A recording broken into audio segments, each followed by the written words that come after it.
Hello and welcome to this video. इस video में आज हम एक इलेक्ट्रोस्टैटिक्स का इंटरेस्टिंग प्रॉब्लम डिस्कस करने वाले।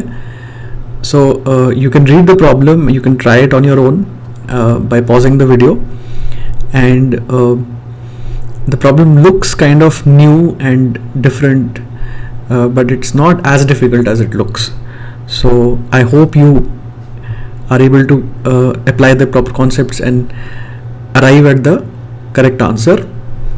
और अब मैं solution की तरफ बढ़ूंगा। तो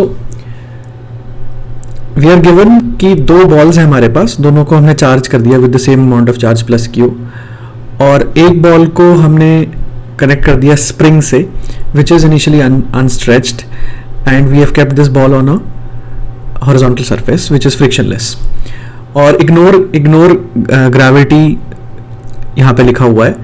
So and the second ball is initially at a very large distance. तो इसको हम बहुत दूर से लेके आ रहे हैं. So initially दोनों balls के बीच में बहुत ज़्यादा separation है, infinite separation है, और दूसरी बॉल को हम पास लेके आ रहे हैं. तो पास लाने से क्या होगा, दोनों के बीच में इलेक्ट्रोस्टैटिक रिपल्शन होगा जिसकी वजह से the left ball will move leftwards, वो धीरे धीरे लेफ्ट की तरफ जाने लगेगी और स्प्रिंग को कंप्रेस करने लगेगी such that at any instant जो इलेक्ट्रोस्टैटिक फोर्स है लेफ्ट वाली बॉल पे और जो स्प्रिंग फोर्स है वो दोनों इक्वल होंगे, right, to keep the left ball in equilibrium. तो हम लाते जा रहे हैं राइट वाली बॉल को, हम पास लाते जा रहे हैं और फिर एक कंडीशन आ जाती है जहाँ पे दोनों बॉल्स, जहाँ पे जिस पोजीशन पे लेफ्ट बॉल थी पहले उस पोजीशन पे अब राइट वाली बॉल है, राइट. सो इस पूरे प्रोसेस में अंटिल दिस फाइनल सिचुएशन, पूरे प्रोसेस में राइट वाली बॉल को हम लेके आ रहे हैं. So we are applying certain force on it. Remember that right वाली बॉल पे भी इलेक्ट्रोस्टैटिक फोर्स लग रही है towards right due to repulsion. तो उसको काउंटरैक्ट करने के लिए हमें फोर्स लगानी पड़ेगी. Therefore we are doing work, right. तो ये वर्क डन हमें निकालना है बेसिकली. सो अगर हम फाइनल सिचुएशन को देखें, so this is the condition. And तो जिस पोजीशन पे पहले लेफ्ट वाली बॉल थी अब उस पे राइट वाली बॉल अगर है, इसका मतलब ये है कि जो फाइनल सेपरेशन है between the balls that is exactly equal to the compression in the spring. So I think this is not very difficult to understand. और तो इस कंडीशन में हम फोर्सेस बैलेंस कर सकते हैं लेफ्ट वाली बॉल पे.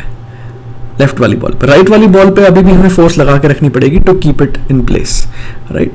और वो फोर्स भी इलेक्ट्रोस्टैटिक रिपल्शन के बराबर होगी, राइट. बट लेफ्ट वाली बॉल पे अगर हम फोर्स बैलेंस करें, so the electrostatic force is equal to the spring force, तो उससे ये हमें x की वैल्यू मिल जाती है कि कंप्रेशन क्या होगा स्प्रिंग में.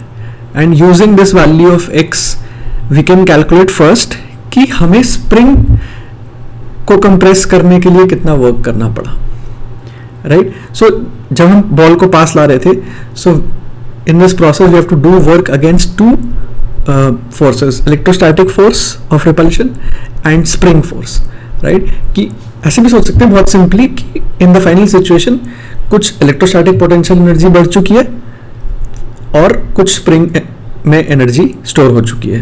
तो ये एनर्जी कहाँ से आई होगी, हमारे वर्क से आई होगी और कहीं से तो आ नहीं सकती. There is no other agent which is putting in work which is applying any force, right.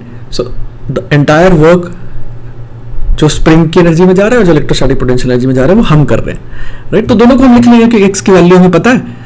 तो spring energy is half kx square. This is the expression for the work against spring.